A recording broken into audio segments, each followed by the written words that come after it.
نحمده ونصلي على رسوله الكريم اما بعد فاعوذ بالله من الشيطان الرجيم بسم الله الرحمن الرحيم رب اشرح لي صدري ويسر لي امري واحلل عقدة من لساني يفقهوا قولي.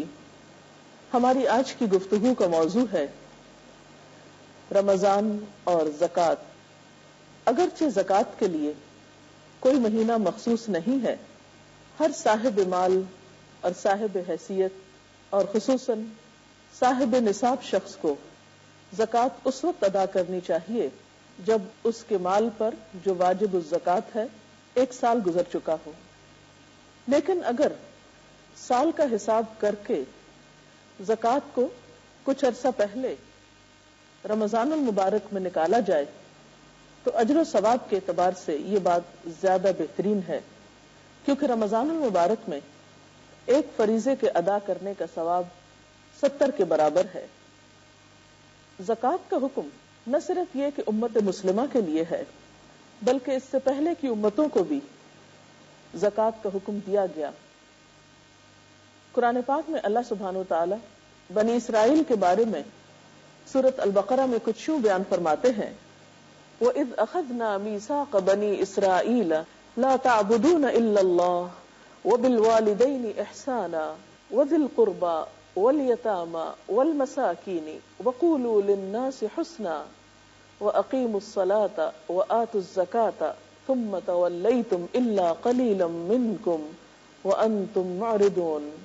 اس کا ترجمہ ہے، اور جب ہم نے بنی اسرائیل سے پختہ عہد لیا کہ تم اللہ کے سوا کسی کی عبادت نہ کرو، ماں باپ کے ساتھ احسان برتو اور رشتہ داروں کے ساتھ، یتیموں اور مسکینوں کے ساتھ نیک سلوک کرو، لوگوں سے بھلی بات کہو، نماز قائم کرو اور زکوٰۃ دو، مگر تھوڑے آدمیوں کے سوا تم سب اس عہد سے پھر گئے. اس آیت سے پتہ چلتا ہے کہ دیگر احکامات کے ساتھ ساتھ زکوٰۃ دینے کا حکم بنی اسرائیل کو بھی دیا گیا تھا. امت مسلمہ پر اس کی فرضیت کے بارے میں قرآن پاک میں آتا ہے: وَأَقِيمُوا الصَّلَاةَ وَآتُوا الزَّكَاةَ وَأَطِيعُوا اللَّهَ وَأَطِيعُوا الرَّسُولَ. قرآن پاک کی روح سے اہل ایمان کے لیے بھی زکوٰۃ کو ایک فریضہ قرار دیا گیا.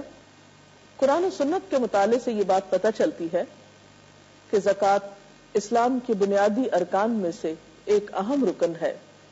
قرآن پاک میں 82 مقامات پر نماز کے ساتھ زکوٰۃ کا حکم پایا جاتا ہے.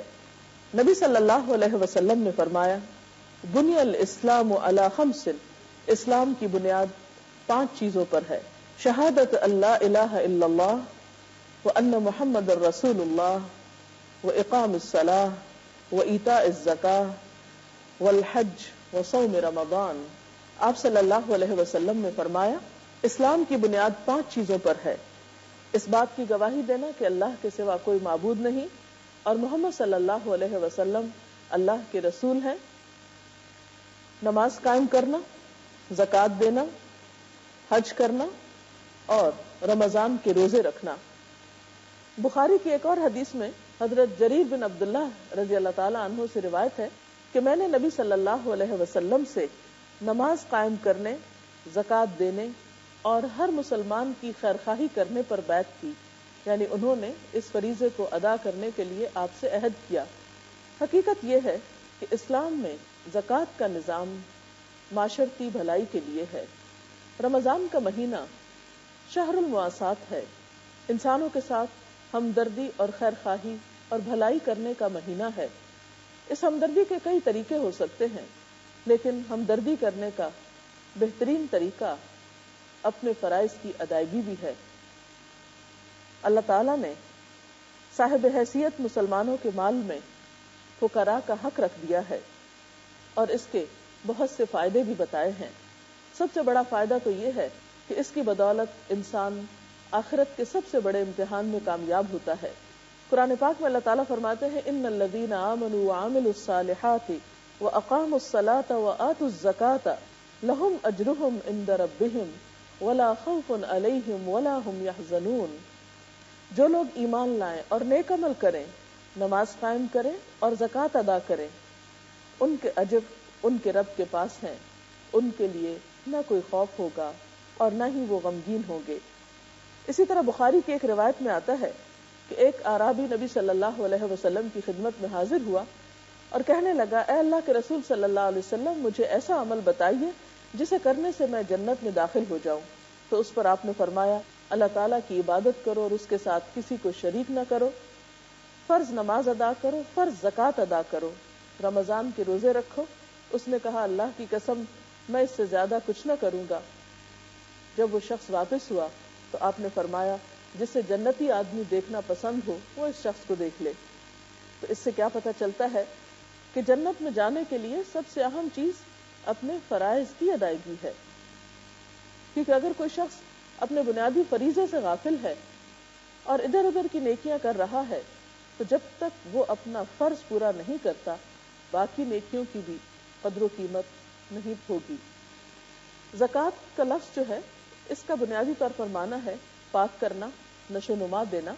زکوٰۃ یہ دونوں کام کرتی ہے، ہمیں گناہوں سے بھی پاک کرتی ہے، مال کی حرص اور محبت سے پاک کرتی ہے، لالچ سے پاک کرتی ہے، اور اسی طرح ہمارے دل میں انسانوں کی ہمدردی کے جذبات کو پروان چڑھاتی، خیر اور بھلائی کے احساسات نشو نما ہوتے ہیں زکوٰۃ کی ادائیگی سے۔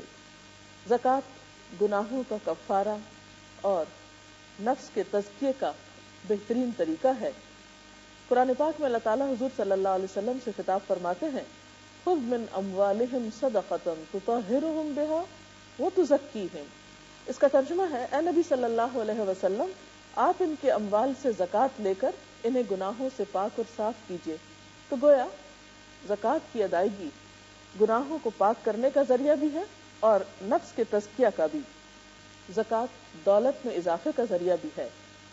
اللہ سبحانہ وتعالیٰ فرماتے ہیں، وَمَا آتَيْتُم مِّن زَكَاةٍ تُرِيدُونَ وَجْهَ اللَّهِ فَأُولَٰئِكَ هُمُ الْمُضْعِفُونَ۔ اور جو زکوٰۃ تم اللہ کی خوشنودی حاصل کرنے کے لیے ادا کرتے ہو، اس سے دراصل دینے والے اپنے مال میں اضافہ کرتے ہیں۔ جیسا کہ ایک اور حدیث سے ہمیں پتہ چلتا ہے کہ آپ صلی اللہ علیہ وسلم نے قسم کھا کر یہ بات فرمائی کہ صدقہ دینے سے مال کم نہیں ہوتا۔ اسی طرح قرآن پاک کی گواہی ہے اس بات پر کہ زکوٰۃ ادا کرنے سے مال کم نہیں ہوتا، بلکہ زکوٰۃ ادا کرنے والے دراصل اپنے مال میں اضافہ کرتے۔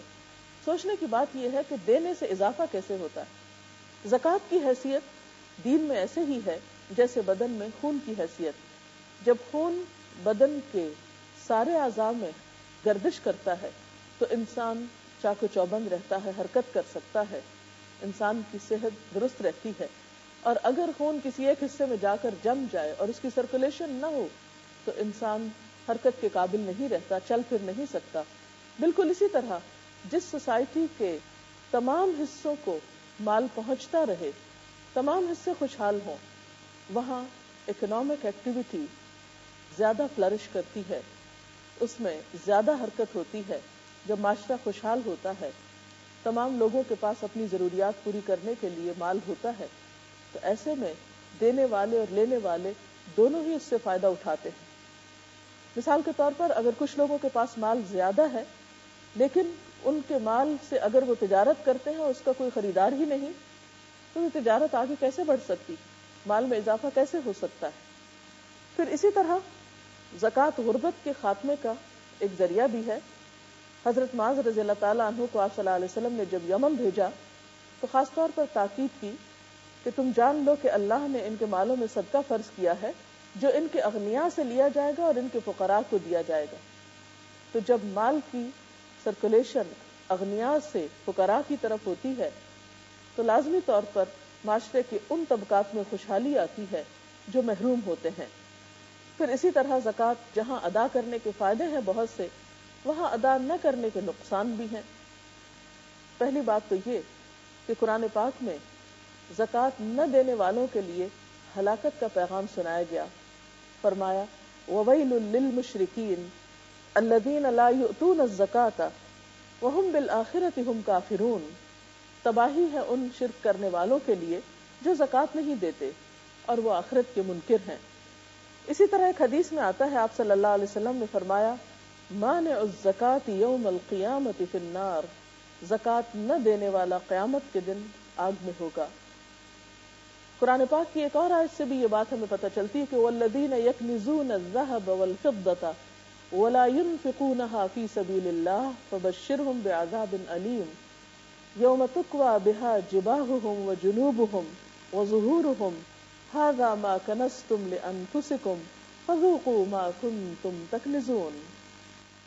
دردناک سزا کی خوشخبری سنا دو ان لوگوں کو جو سونا اور چاندی جمع کر کے رکھتے ہیں اور انہیں اللہ کی راہ میں خرچ نہیں کرتے، کہ ایک دن آئے گا کہ اسی سونے چاندی پر جہنم کی آگ دہکائی جائے گی اور پھر اسی سے ان لوگوں کی پیشانیوں کو، پہلوؤں کو اور پیٹھوں کو داغ لگائے جائیں گے.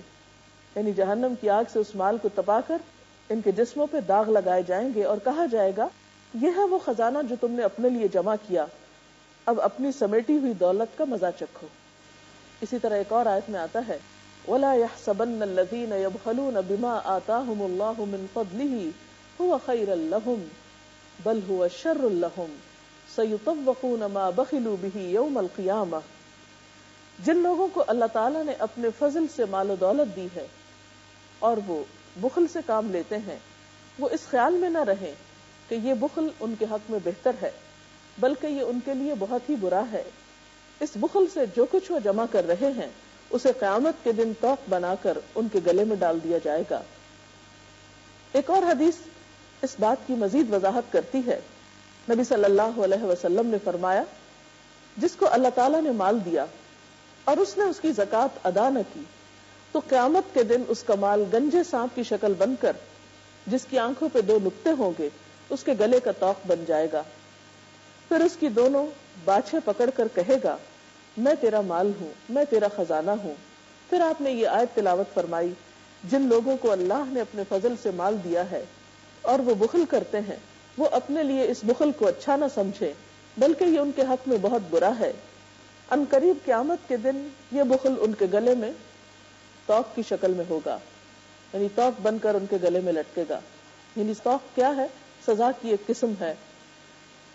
تو اس سے پتہ چلتا ہے کہ زکوٰۃ کا نہ دینا آخرت میں شدید نقصان کا سبب بن سکتا ہے. صرف آخرت میں ہی نہیں بلکہ دنیا میں بھی اس کا نقصان ہے. زکوٰۃ نہ دینے کی صورت میں قحط سالی آتی ہے. نبی صلی اللہ علیہ وسلم نے فرمایا ما منع قوم الزکاة الا ابتلاهم اللہ بالسنین. زکوٰۃ ادا نہ کرنے والوں کو اللہ تعالیٰ قحط سالی میں مبتلا کر دیتے ہیں. آپ صلی اللہ علیہ وسلم کے فرمان کے مطابق اگر وہاں یعنی اس قوم میں، اس علاقے میں چرند پرند نہ ہو، جانور نہ ہو تو ان پر ایک قطرہ بھی بارش کا نہ برسے. یعنی اللہ تعالیٰ ایسے لوگوں سے اتنا غضبناک ہوتا ہے اور ان کو اپنی رحمت سے محروم کر دینا چاہتا ہے جن کے دلوں میں بندوں کے لیے رحم کا جذبہ نہیں. کیونکہ آپ نے فرمایا کہ جو زمین والوں پر رحم نہیں کرتا اس پر آسمان والا بھی رحم نہیں کرتا. انسانی ہمدردی ایک مسلم کا بنیادی شعار ہونا چاہیے. انما الصدقات للفقراء والمساکین والعاملین علیہا والمؤلفۃ قلوبہم وفی الرقاب والغارمین وفی سبیل اللہ فریضۃ من اللہ واللہ علیم حکیم. اس کا ترجمہ ہے کہ یہ صدقات تو دراصل فقیروں اور مسکینوں کے لیے ہیں، یعنی فقیر اور مسکین سب سے پہلے، اور ان لوگوں کے لیے جو زکوٰۃ کے کام پر مامور ہو اور ان کے لیے جن کی تالیف قلب مطلوب ہو، نیز گردنیں چھڑانے اور قرض داروں کے لیے اور راہ خدا میں اور مسافر نوازی میں. یہ ایک فریضہ ہے اللہ کی طرف سے اور اللہ سب کچھ جاننے والا ہے اور وہ دانا و بینا ہے. وآخر دعوانا ان الحمد للہ رب العالمین.